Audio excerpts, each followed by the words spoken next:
Sometime after the commotion at Tempeal, life in Folca began to struggle towards normalcy. The breeze was soft and welcoming. I'd been blind to the city's charms before, focused as I was on rescuing Lyria from the Church of Avia. The sun watched over the victims of Furikin's rage as they raised new homes for themselves from the rubble. But once scars have set in, they are slow to fade. Here and there, the children of Tempeal labored with tools too large for their hands. I offered my aid, but the children said their work was their responsibility. As long as you're sure you'll be okay. Some distance away, a small boy burst into a red-faced fit. Lyria and I rushed over, hoping to be of help.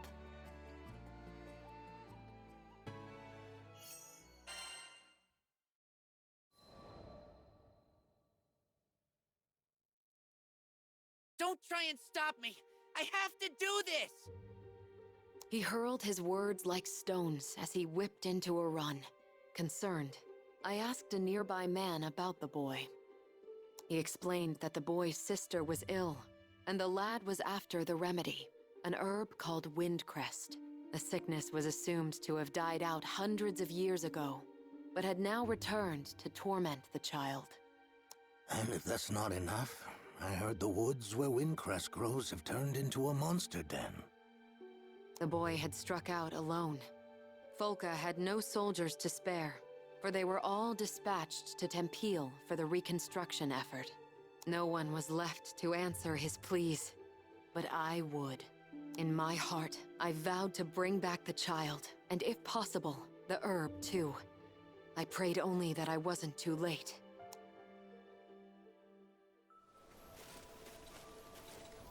Well, shall we head out?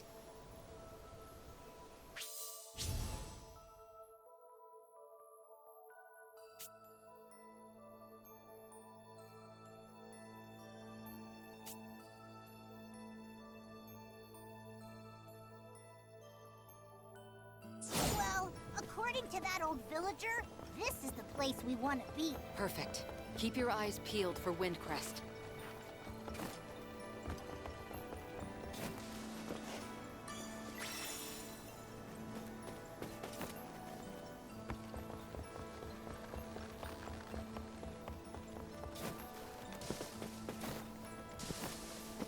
Hey! I think I spied some windcrest! Earth spirits. Strange. We didn't see any the last time we were here. Seems like they're attracted to the wind. Fantastic! Maybe they can feel its power. Don't get carried away. Better already. Finish this!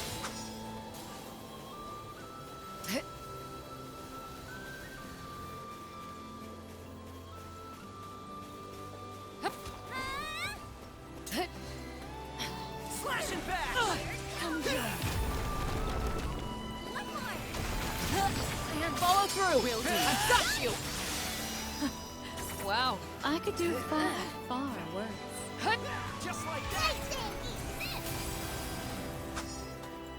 Catch this!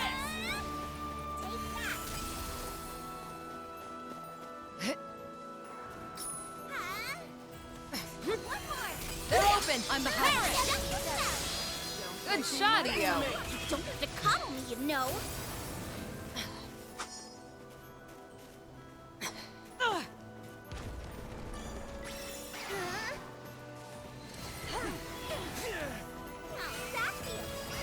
Reaganly! What do you think? We'll conclude this.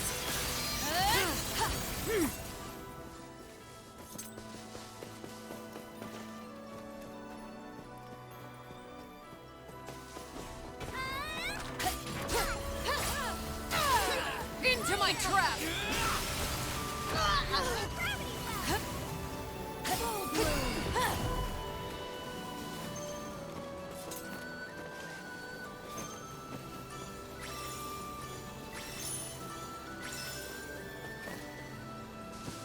Yeah, that should be more than enough. But we still haven't located the boy. What? Where is that coming from? I don't know, but it can't be a good sign. We better hurry. A golem! So that's what was behind the tremors. Crap, it spotted us! Get ready for a fight!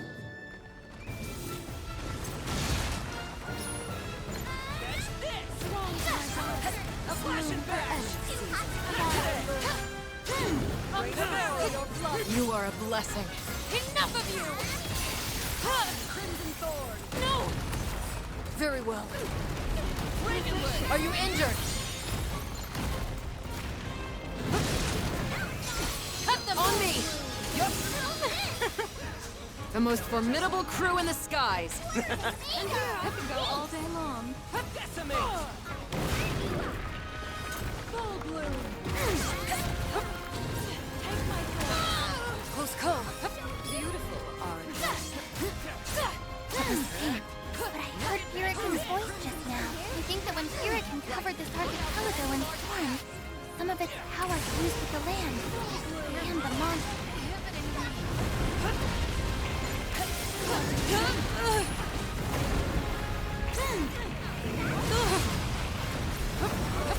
Fantastic! Think you can stop us from charging?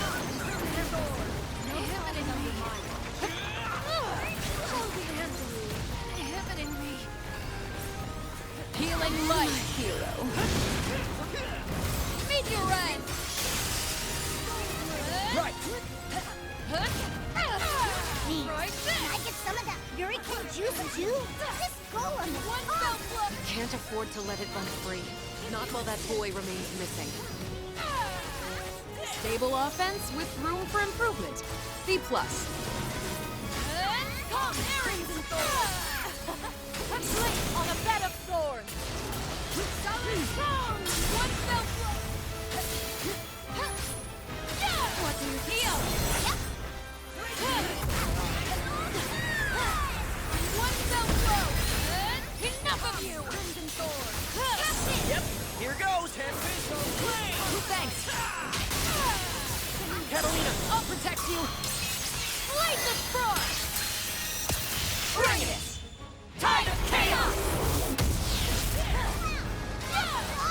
Nope.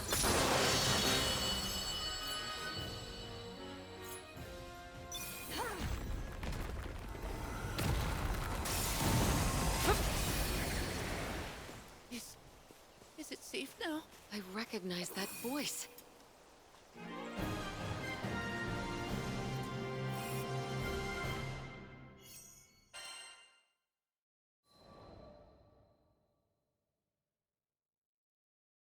With a final death knell, the golem stilled. The boy crawled out from the tall grass, and I pressed the wind crest into his trembling hand. Wow! Now I can save my sister! You're the best, lady! He smiled at me, and with a great burden lifted from his shoulders, skipped the whole way back to Folka. As I watched his happy shuffle, I wished more joy and color into his life of toil, which had been covered by the dust of destruction.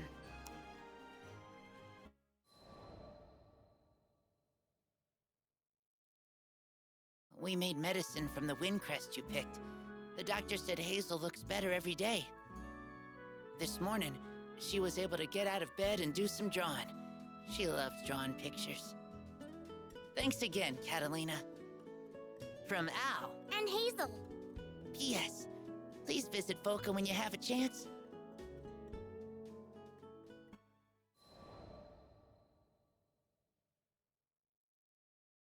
Rackham, there you are.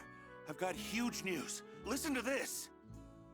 It was clear from Kent's smile that the repairs on the Nautilus were going smoothly, thanks to a mechanic friend of his.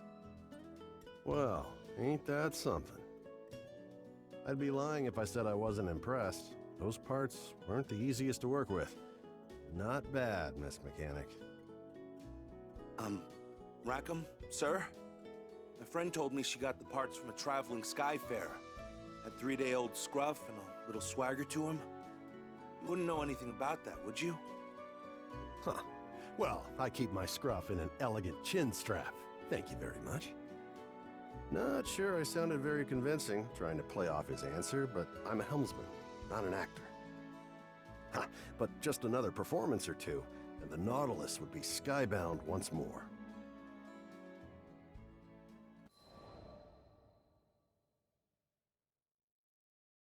While out running errands in Folka one day, I came across a crowd of people in the town square.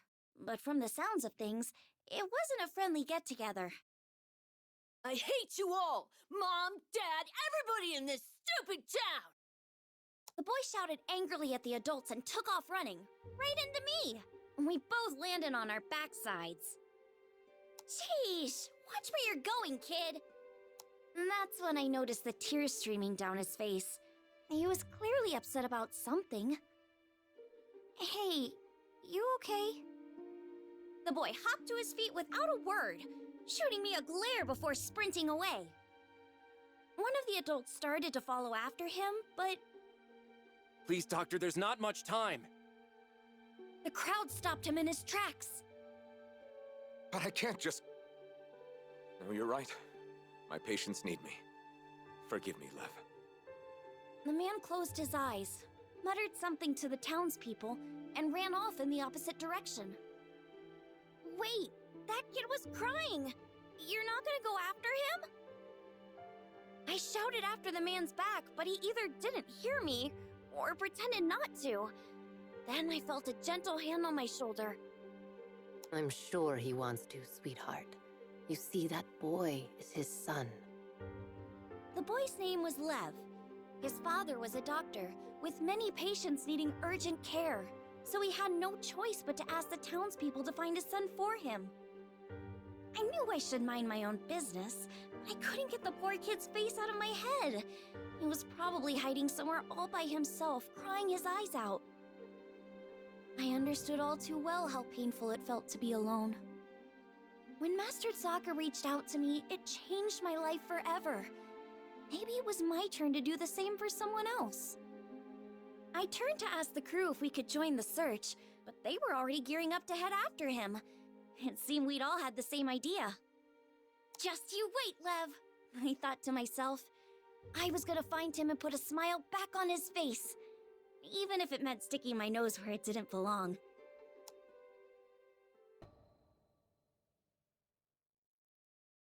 The villagers didn't seem too worried about Lev. According to them, he'd have to venture much deeper into the forest before encountering any monsters. But that wasn't the issue. It seemed like nobody wanted to talk about why he'd run off in the first place. It was an obvious cry for help, and nobody was helping. I went through the same thing back in the day. Even after I met my master, there were times when the loss of my parents was just too much to bear. I didn't go so far as to run from home, but I'd sit alone in the corner of my room, hugging my knees to my chest and crying. Whenever Master Sokka found me like that, he'd always perform a silly magic trick to cheer me up. Just like me, all Lev wanted was for someone to find him, to take his hand, so he went off on his own in the hopes that someone would come for him. I'm sure he knew it was selfish, but it was the only card he felt he had left. Do you think this means Lev doesn't want to live at home anymore? I had a feeling that wasn't the case. He's probably just going through a rebellious phase. Oh, that's when kids start arguing and acting out, right? Catalina told me it's pretty common. Did you have a face like that? Lyria's question was innocent enough, but I was too embarrassed to admit that I'd ever gone off alone because I wanted someone to pay attention to me. Heck no! That's not something befitting of a grown lady like myself. So what if I told a little lie? Our biggest concern right now was Lev, who was out there, probably crying with his back up against some rough, silent tree. He needed a friend, and I was more than determined to be one for him.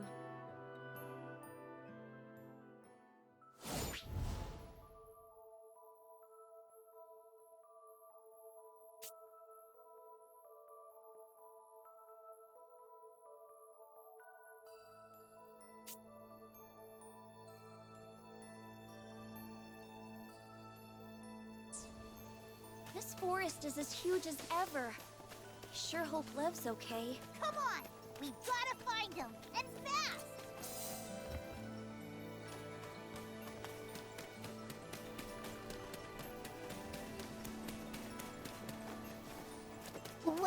We're still on the edge of the forest, right? What are goblins doing here? Enough of you! Into my trap! There's no time to waste. We've got to find him. Watch out for the flyers! We're gonna need that magic of yours, yo!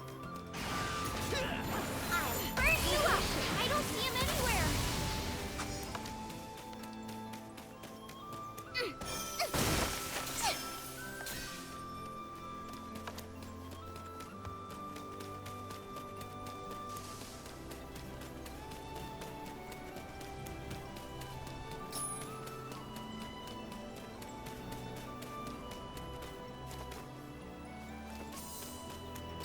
That's a lot of monsters. This will just have to take a while. I'm on it. Incoming! Oh, come on. Just leave us alone already.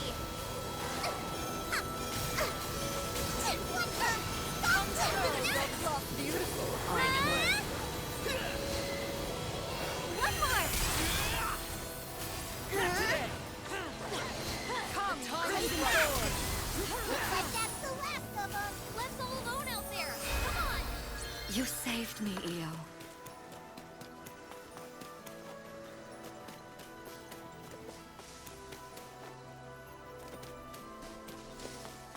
Look, there he is.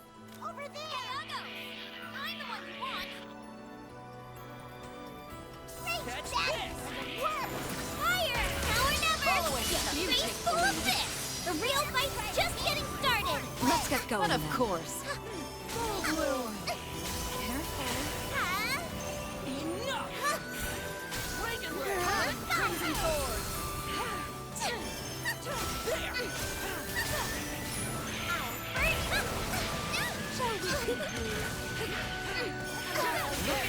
I appreciate it. Heads up! I'll shoot down the cross!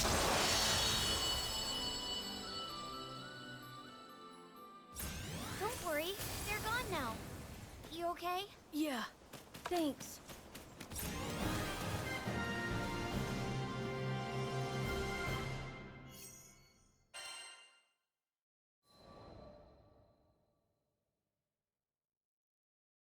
We were lucky we found Lev when we did, or he would have been Monster Chow. But before we could talk to him, the town watch came hurrying over. Lev, your parents are worried sick about you. Come on, let's go home. Lev looked away, ignoring the old man's outstretched hand. I could imagine how he was feeling, being treated like he was selfish and immature, when all he wanted was someone to sit down and talk to.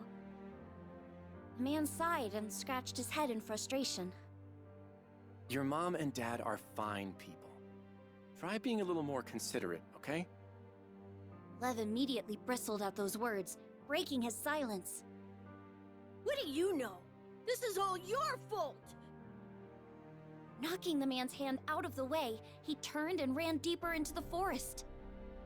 It was like watching a scene from my own past, but I wished he'd get a grip already. The deeper he went into the forest, the more likely he was to get attacked. We had to hurry.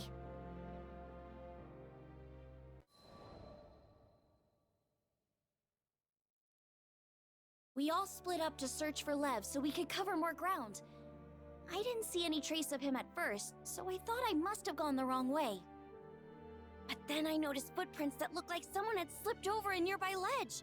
And sure enough, when I peeked down, I saw a familiar figure sitting hunched over, knees to his chest. He looked a little scraped up, but didn't seem to be hurt badly. I was just glad I'd managed to find him still in one piece.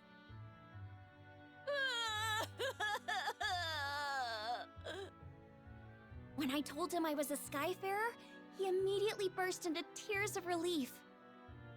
I could tell he was upset with the villagers about something, and that's why he couldn't be honest with them. But as an outsider, I thought I might have a chance. Watch closely.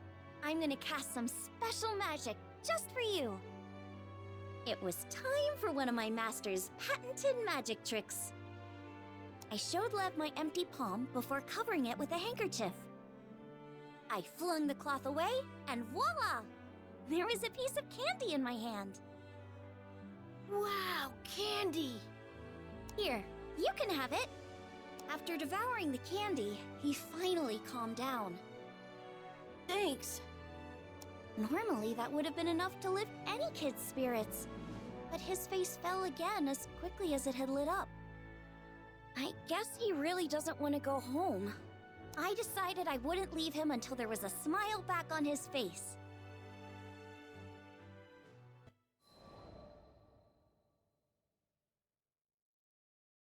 While we were still deep in the woods, I decided to ask Lev up front. Why did you run away? He hesitated at first, but after seeing that I was serious, he started to open up. My mom and dad used to work as doctors in Tempeal. Back then, all had been well with their family. But when Furikin went berserk, they lost their home and ended up moving to Folka. That was when things started to fall apart. His parents began to spend all of their time tending to patients who were affected by the disaster, with hardly a moment's rest. Lev watched as his mom got paler and the black circles under her eyes grew darker and darker. He begged her to take a break, but it was no use. Eventually, she collapsed from overwork. I told her she wouldn't be able to help people anymore if she got sick. She just wouldn't listen to me. And here I thought he was just a kid going through a rebellious phase. That wasn't the case at all. That's really grown up of you, Lev. You're just worried about your mom and dad, huh? Yeah. After hearing Lev's explanation, I finally understood how he felt. I knew how hard it was watching people you cared about pushing themselves too hard. I couldn't stand to see my master doing it either. And that's exactly what was going through Lev's mind. He wasn't being selfish. Everything he did, it was because he loved his parents.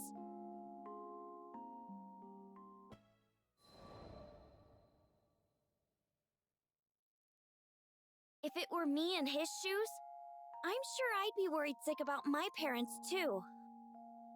There's nothing wrong with worrying about your parents. I'm sure they're proud to have a son who cares so much. But what? Something was still on his mind. I always wanted to be a great doctor, just like my mom and dad. But after my mom collapsed, I started thinking maybe everybody else was just using them. Along the way, he'd stopped being able to trust the people of Folka, and he thought feeling that way meant he could never follow in his parents' footsteps. Lev stared at the ground as he spoke, finally confiding his troubles to me. After hearing his story, I began to open up about my own parents. He listened to my words in silence. My parents had also strained themselves too hard after getting sick, and eventually passed away. So Lev's circumstances were all too familiar. Just like him, I felt nothing but bitterness and despair. But there was one difference. I've got to admit, I envy you a little. After all, your mom and dad are still alive and well. While we were standing there talking, Lev's parents and the villagers were probably beside themselves with worry, braving the dangers of the forest to search for him. When I told him that, Lev finally seemed to grasp the situation. I really messed up, didn't I? I'm sorry. Are you sure I'm the person you should be saying that to? I stood up and smiled at Lev. He and his family all seemed like really good people. The only thing they needed to patch their home back together was a long heart-to-heart.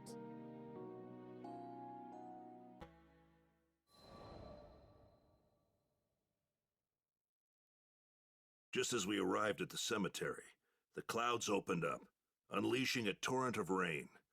The blue sky was gone, painted over by a steely, unforgiving gray.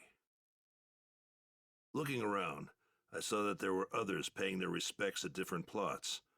Like Karzeda, they probably lost loved ones to the storm. As soon as he laid eyes on the mound of earth in front of him, The dam broke. Karzada's shoulders heaved with his sobs. Why did I say those awful things? There were so many more important things I wanted to tell you, but He sank to his knees, crippled with grief. His fist beat at the earth, sending drops of muddy water splashing onto his face. I didn't want that to be our last conversation. If I hadn't blown up, if we hadn't fought, I only wanted to see you smile, but I made you cry. All I could do was watch over Karzada as he poured out the feelings he'd held back for so long. Let it out, son. It's the only way to get through it.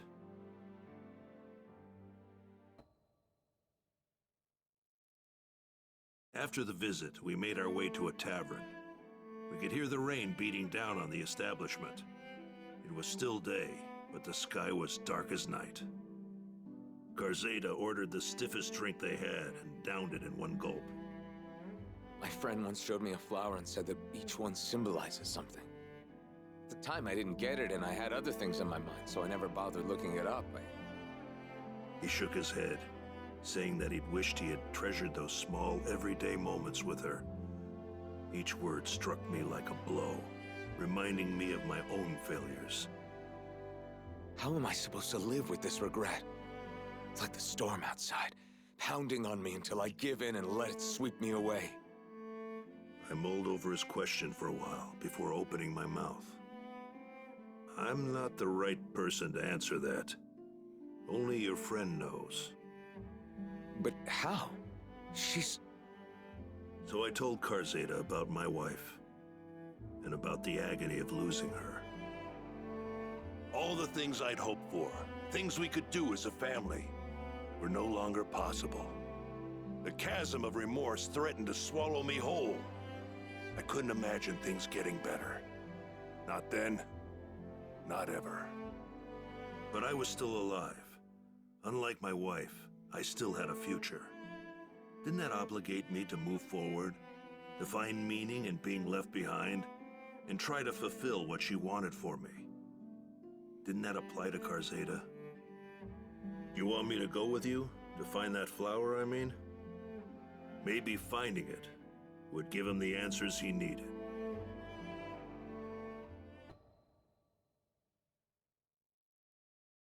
You think we can find the flower? That sounds like a good idea. Karzada spoke haltingly, as if remembering the times he shared with his beloved friend.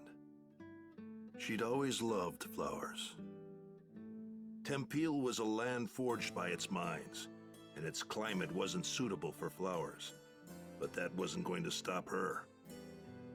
As if that thread of memory had unspooled another, Karzada said that his friend mentioned having a secret flower garden.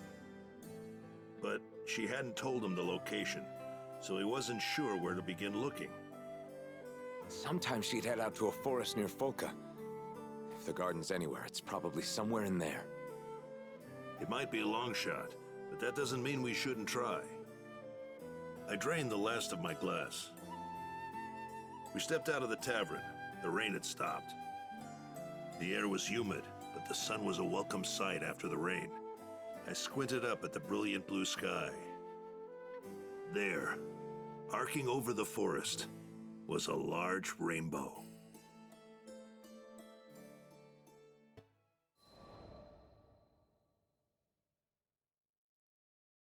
During our stay in Seed Hollow, a certain request made its way into our hands.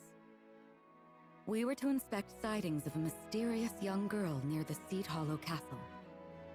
You don't think she's a ghost, do you? I put a hand on Lyria's shoulder to comfort her, and asked the client for more details. According to reports, the young girl appeared to be looking for something. Workers helping with the castle's restoration effort would attempt to approach her, but she would vanish before they could get close. Each sighting would spook another handful of builders, until there weren't enough hands to complete repairs. By all accounts, it seemed to be a ghost.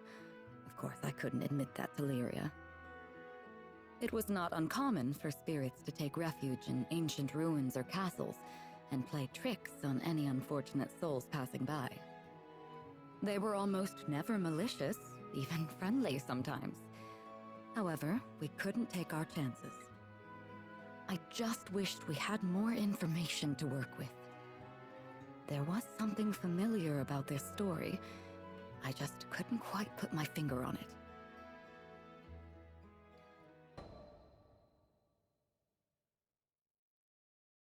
My road to the Defense Corps was short, but troubled. This world is being drowned in tears of suffering.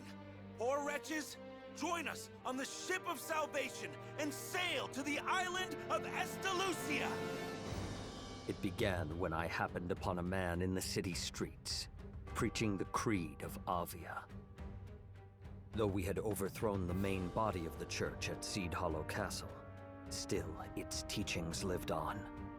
Its adherents once numbered in the thousands, and the remnants yet drifted through the skies like ghosts. Now they haunted Folka, hoping to once again breathe life into their crusade. But the city folk had learned that Avia would sacrifice anything on the altar of salvation. Their gilded words held no more value. Get out of here! We know what you did at Seed Hollow! We aren't inviting tragedy into our city. Leave! As the throng railed, unease stirred within me. The adherents of Avia would march on an armed country if their leader so much as waved her hand. What could heated words do but spark their anger? I came to offer you salvation. If you won't drink from the cup of mercy, you will taste divine retribution! Voices soared, and the air grew heavy with the threat of violence. Yet the Defense Corps, who were charged with keeping the peace, did not appear. You there, tell me. I asked a man why mediators had failed to come. I'd be surprised if they did show. Without Mr. Fix-It to help them, bastards can't even wipe their own asses! Though I had expected it, seeing the proof of their cowardice still astonished me. Silence! Now it's clear. If we want to break in your minds, first we've got to break in your bodies! What are you doing? Let go of me! An Avieth crusader, lifting an islander by his collar, raised up a fist. But I seized his arm before the blow could land. Strike him, and you will lose that hand. I would not suffer the defenseless to be oppressed. You miscreant! How dare you threaten a member of the church! You speak of threats. You would force your doctrine on the unwilling with an iron fist. The time of Avia is over, preacher. Your false church is no more. Blasphemy! We'll have your tongue for that! Avieth soldiers surrounded me, drawing their weapons. I had hoped you would listen to reason. But now I see, you only understand pain. With a hand on the hilt of my sword, I waited for them to attack. But like craven dogs that bark loudest when their quarry is far ahead, the Crusaders stopped short when I stood to face them. After sharing some whispered counsel with his fellows, the preacher said to me, We won't fight you in the city. No, be too much hassle cleaning you off the flagstones. Let's step outside, and then we'll see if that bulky armor is compensating for something. I could not hold back a laugh. Their intent was as clear as day. They meant to draw me into an ambush. Very well. I will play your game. We'll wipe that smirk off your face. Just you wait. The Crusaders and I turned to leave. He's going to get himself killed! Call the Defense Corps! Even those worms should be able to do something! Frightened voices whirled behind me. I did not quiet them, for though 3,000 ants of Avia could not crush one lion of Wales, I saw a chance to further test the core.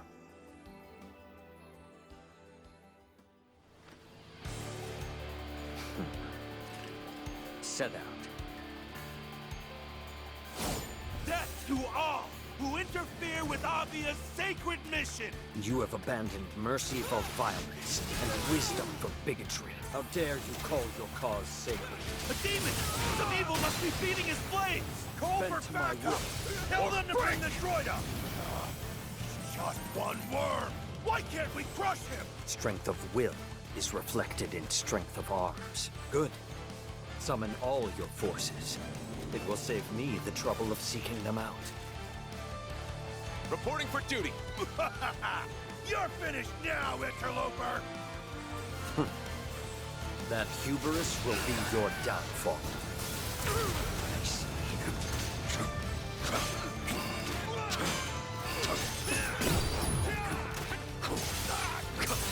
I will not leave those beasts free to roam. 'Tis strange. Though a great battle rages on their doorstep, the Corps do not appear. Do they sleep?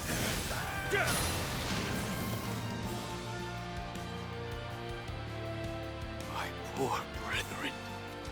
You won't like what's coming to you, interloper. It's Brother Avalok. The redhead's done for. Make way or die!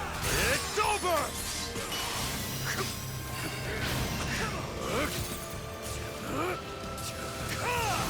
Out of my sight! You will burn!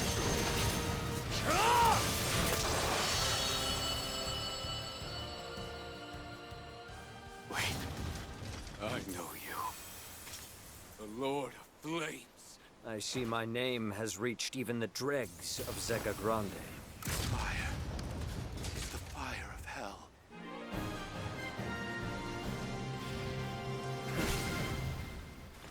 The day is ours.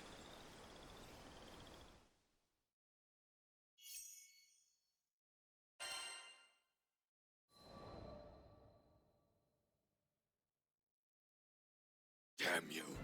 Damn you to the bottom of the skies! The Crusaders took quickly to their heels. The weakest dogs bark the loudest. I sheathed my sword, judging pursuit to be a waste of time. I doubted the cowards would ever return. There's one over there! Alerted by a voice, I looked up to see a group of soldiers hurrying towards me. Their livery was not of Avia, and they carried their weapons with the grace of a schoolboy wielding his first quill. I had a good guess of who they were. After they had ringed me about with spear points and blades, one cried, No funny moves, or we'll skewer you like a pig! "Who are you, and what business do you have with me?" Of course you don't recognize us, or you'd be shaking in your fancy boots. Listen up, I'm Douglas, captain of the Falcon Defense Corps. You one of the Avia rats that raised hell in our city? Better come quietly, or you'll be sorry! For a moment, amazement wrested from me the power of speech. Then I said, "Surely you do not believe I am a servant of Avia?" Don't play dumb! Who else would wear that tacky armor? What did you call my armor? I had always known my garb to be striking. So is the livery of all great kings and lords. For on the midnight field of battle, the general must ever be the brightest star. Thus may he enkindle courage in friends, and show the enemy he is not afraid. My own armor was well worn, and had shielded me from many dangers. To speak ill of it was a grave affront. We're taking you back to the station, and don't even think about running.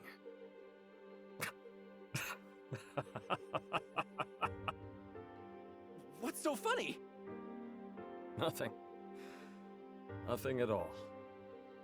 In truth, this was a matter more to weep than to laugh at. The proud guards of Folka, arriving like carrion crows after the battle to pick at what spoils they may. It was a pitiful sight. Defense corpses, indeed. Do what you will. And so I was marched back to the city.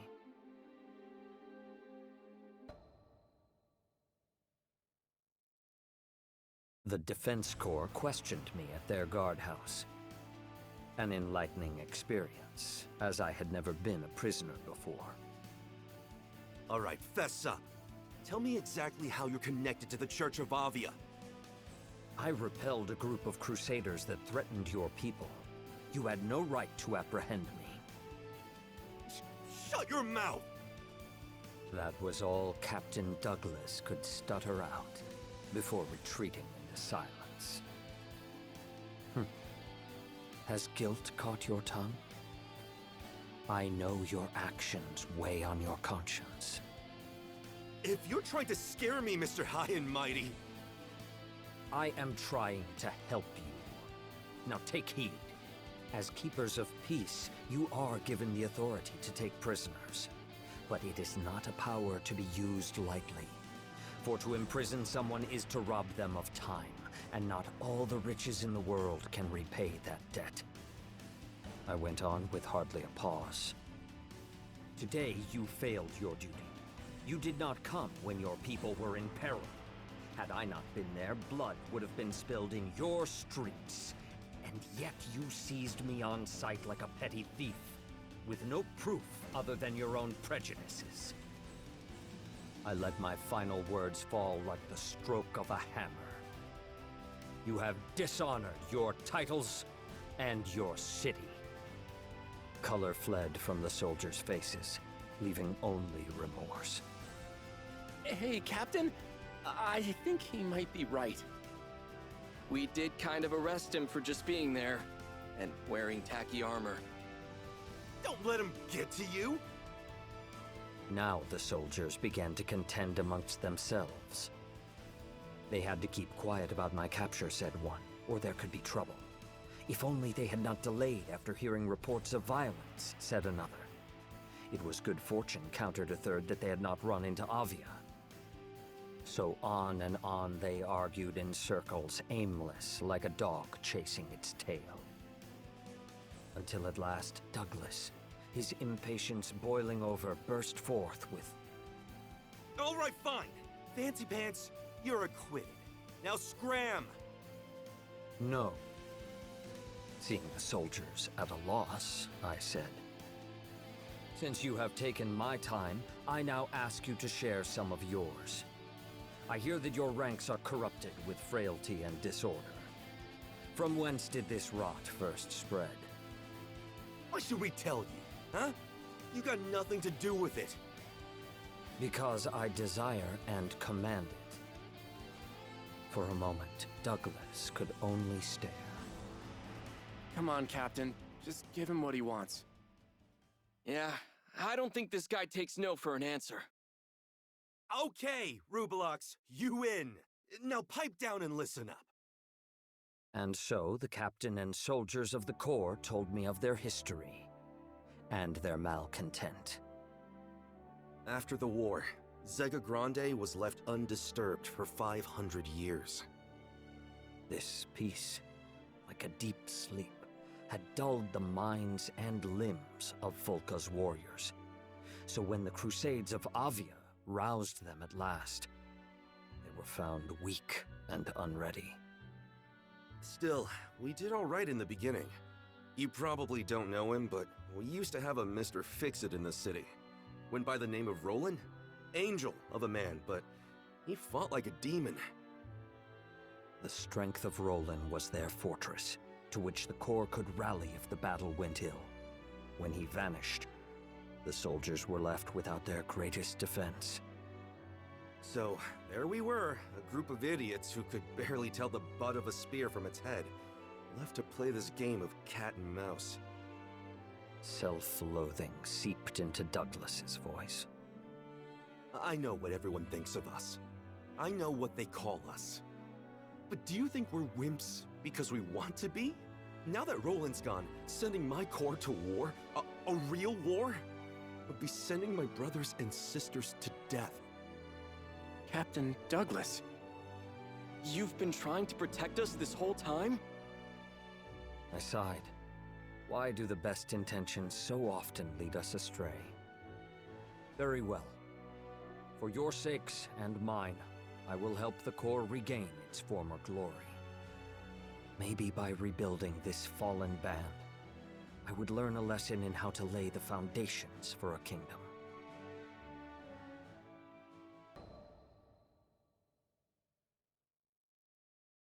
Curious about the girl and her garden, I headed once more toward the forest on the outskirts of Folka. I never had a chance to thank you for the other day. Though she was more lively than before, her spirit was clearly drained. I guess it feels wrong to call you Mr. Reaper now. The name's Vasaraga. The girl introduced herself as Irene. As she spoke, I noticed her wrist was wrapped in a bandage. I asked if she was injured, but this caused her to grimace. Oh, this? It's fine. I just, cut myself is all. In a thinly veiled attempt to change the subject, Irene offered me some juice made from homegrown fruit. This is the least I can do to thank you. Do you want to drink some together? Apple. Not bad. We sat at her table and began to chat. She told me that she hailed from Grossgard, a small region near Seed Hollow. Having just moved to Folka, she was still a new face to the locals. Do you take care of the garden by yourself? Yes. Tense. Holding in on herself like a withering flower, she became the complete opposite of the girl I watched happily watering her plants. But it was not her forlorn expression that gripped me. It was the mist. Ever her formless companion, a swirling miasma seen just beyond her perception. There were far worse things in the skies than a little smoke, but I knew this was more than it seemed. Mind if I stop by again? I could visit between requests. I wanted to help her, but not out of a misguided sense of obligation. I just wanted to make sure she never forgot what it was like to smile. Hey,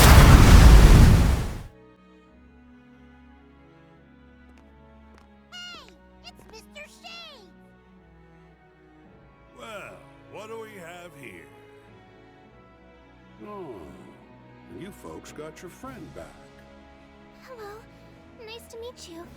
My name is Lyria. I'm Zathba, an information broker. Must have been tough out there, huh, little lady? Yes, it was. Zathba, do not frighten the poor child. Huh? Who's being scary? I'm on my best behavior here. It pleases me to see that everyone is in good health. I came to lend my support the moment I caught wind of Avia's assault on Seed Hollow. Speaking of allies, I don't see Roland with you. Where'd he go?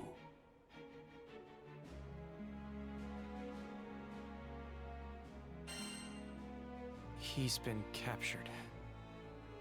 Oh, crap. Well, look, don't get too down. He's not one to croak without a fight. Maybe we can do something for him, though. You in, Histy? Most certainly. I am off to make arrangements at once. All right. Call it intuition, or an overactive gut. But an epic storm's brewing in this here skydom.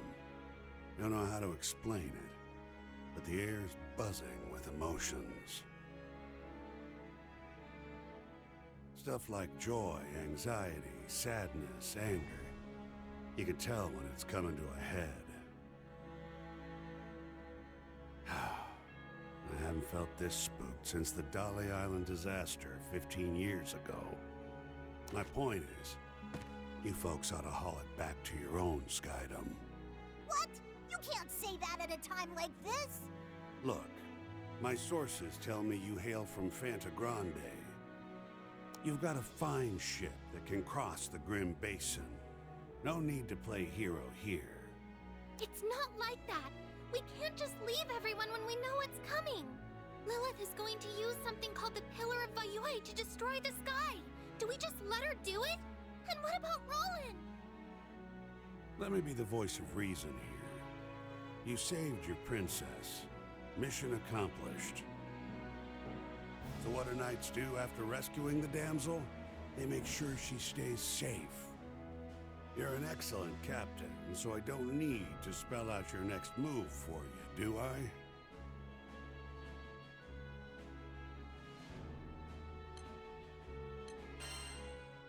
We're gonna save Roland. I'm glad you're looking out for the man. But did you hear a single word I said? Come on. All I'm saying is don't push your luck. Ah, who am I kidding? We both know I can't talk you out of this.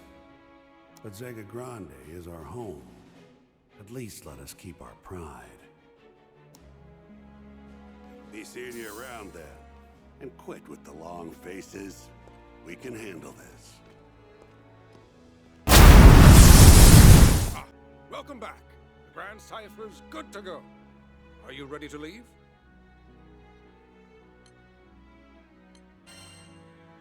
Let's fly. The air currents have become unstable. Keep your wits about you. So, are we really doing this? What's the plan?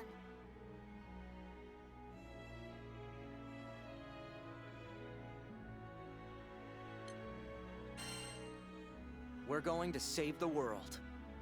Anything's possible if we work together. Think of all the people we've met in this skydom, the precious memories we've made. We will protect Zega Grande. Defying an astral and a forbidden primal beast. Quite the mess we've stumbled into. Too late now for second guesses, right? Whatever happens, we just have to win. Hang tight, Fix-It Dude. We're a-comin' for ya. Let's give it everything we've got.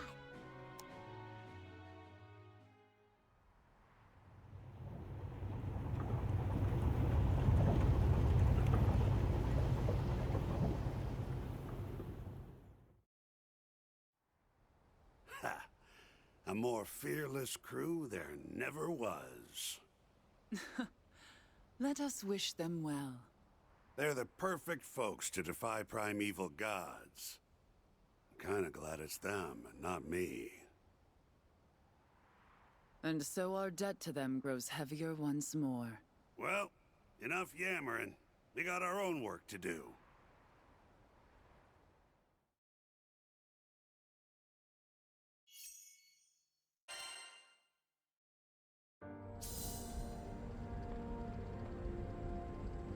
Catalina.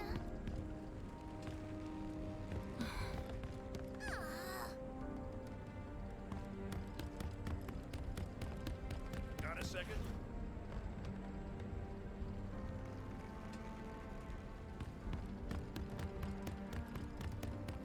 Alrighty. Hey, this is Roland's. Must have dropped it during all that hubbub at the castle. Be sure you return it to him whenever he gets back, eh?